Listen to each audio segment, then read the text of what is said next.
Government is taking required measures to tap potential of blue economy to further expedite the country's development, said Prime Minister. Investigation is ongoing on 5 Bangladeshis detained in Ukraine, informed the Foreign Minister, and 28 sailors will return home soon. Bangladesh reported eight more deaths from COVID-19 in the last 24 hours, and the death toll rises to 29,085. And at least 4 people have been killed in a shootout between 2 groups in the Palkolong area of Bandarbon.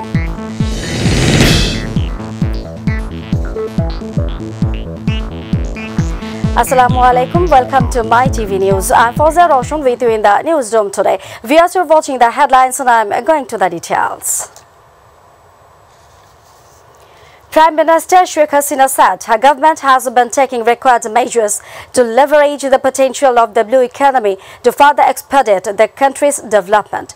The Premier was said that addressing the Mudi Borsho passing out of a 41st batch of the Marine Fisheries Academy at its campus in Chattogram. She joined the ceremony virtually from her official residence, Gonobhabon. The Prime Minister said her government has successfully achieved the MDGs and is set to achieve the SDGs. She added that they are especially young force is most important to achieve the SDG. The country's economy is advancing towards prosperity with gaining cherished strength despite the economy has suffered a setback due to the coronavirus, she said. Fisheries and Livestock Minister S.M. Rezaul Karim, MP and Secretary of the Ministry, Dr. Muhammad Yamin Chaudhry spoke on the occasion.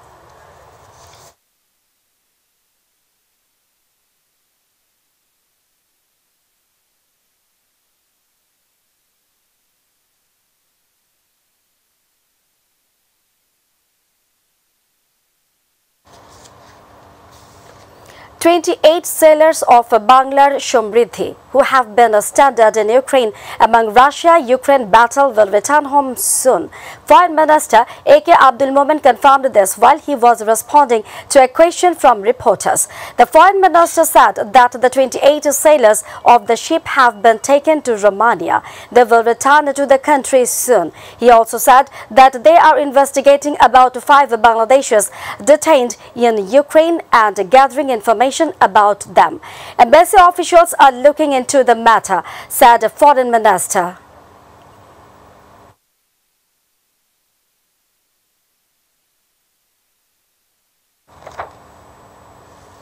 BNP politics is stuck between Khaleda Zia's health and Tariq Rahman's punishment. Information and Broadcasting Minister Hassan Mahmood said this while addressing a discussion meeting organized by the Forest and Environment Subcommittee of the Awami League at the National Museum Auditorium today, alleging BNP's various programs to deceive the people of the country. Information Minister said that it is very much unfortunate that they never observed the historic 7th March.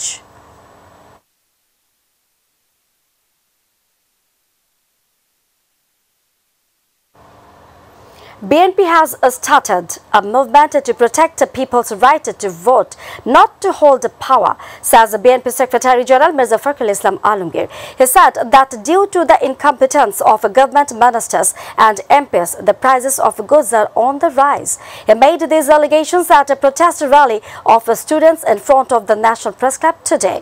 Mirza Fakhrul urged the government to step down, taking the responsibility of its failure.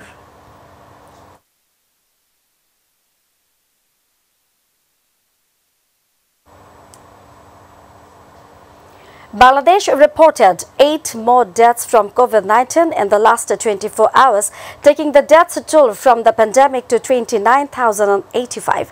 It was said in the regular press release on coronavirus sent from the Director General of Health Service today.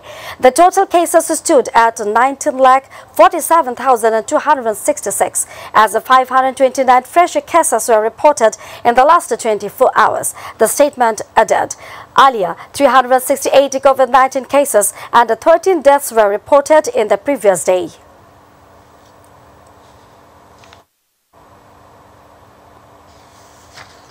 At least 4 people have been killed in a shootout between two groups in the Falun Gong area of the Rangachuri-Ruma border in Bandarban. The incident took place on Saturday. According to the Bandarban Superintendent of Police, the locals saw the bodies of 4 people on the banks of Sangu River. The later informed the police. Upon receiving the news, the law enforcers rescued the bodies. Police said the identity of the deceased was later identified as Anumang Marma, a former member of JSS. The deceased body is yet to be found.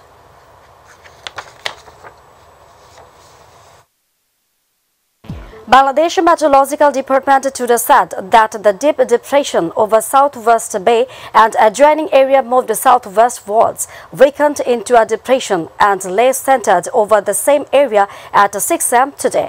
It is likely to weaken gradually and move in a southwesterly direction, the Met Office added. It predicted that weather may remain dry with the partly cloudy sky over the country in the next 24 hours. Day and night temperature may remain nearly unchanged over the country. The country's maximum temperature on Saturday was recorded by 34.2 degrees Celsius at Teknaf in the Chattogram division, and the minimum temperature today was recorded by 11.6 degrees Celsius at Sri Mongol in the Zilla division.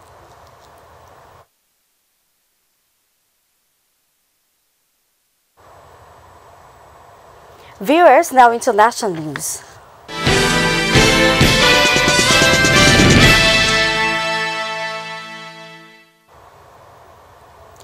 Russian forces continue to advance in southern Ukraine, with the Russians already occupying several cities in the region.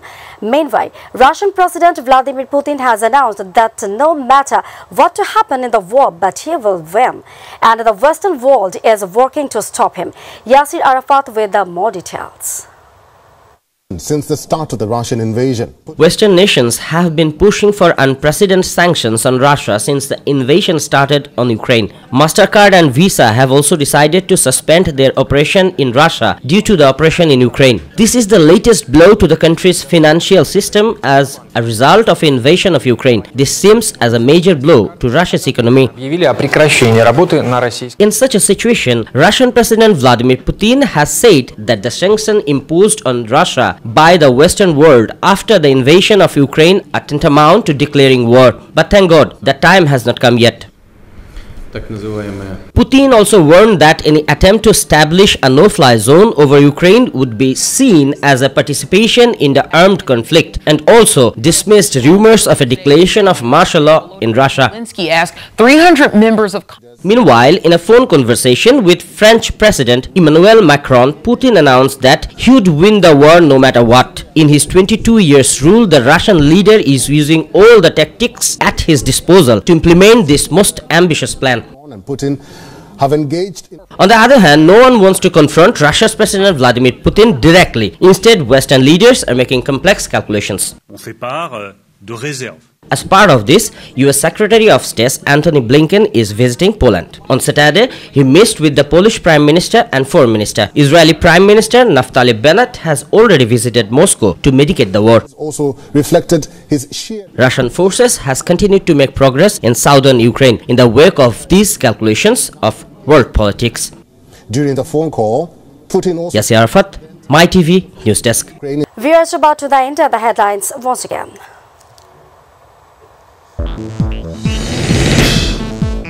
Government is taking required measures to tap potential of the blue economy to further expedite the country's development, said Prime Minister.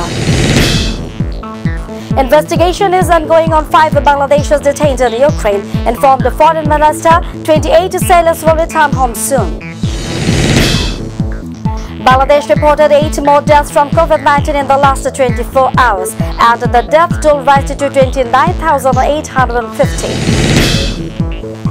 At least 4 people have been killed in a shootout between 2 groups in the Falun Gong area of Bandarban.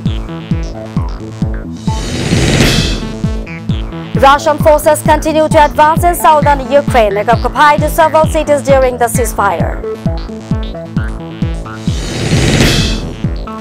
And Chelsea and Liverpool have owned 2 separate matches in the English League.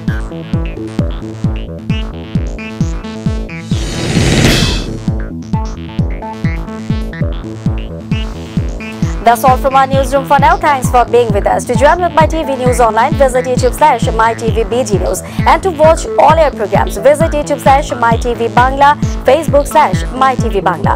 Our next bulletin will be telecast in Bangla at 7:30 p.m. Don't forget to join with us. Till then, stay connected. Viewers, be careful to prevent coronavirus and follow the hygiene rules. Allah Hafiz.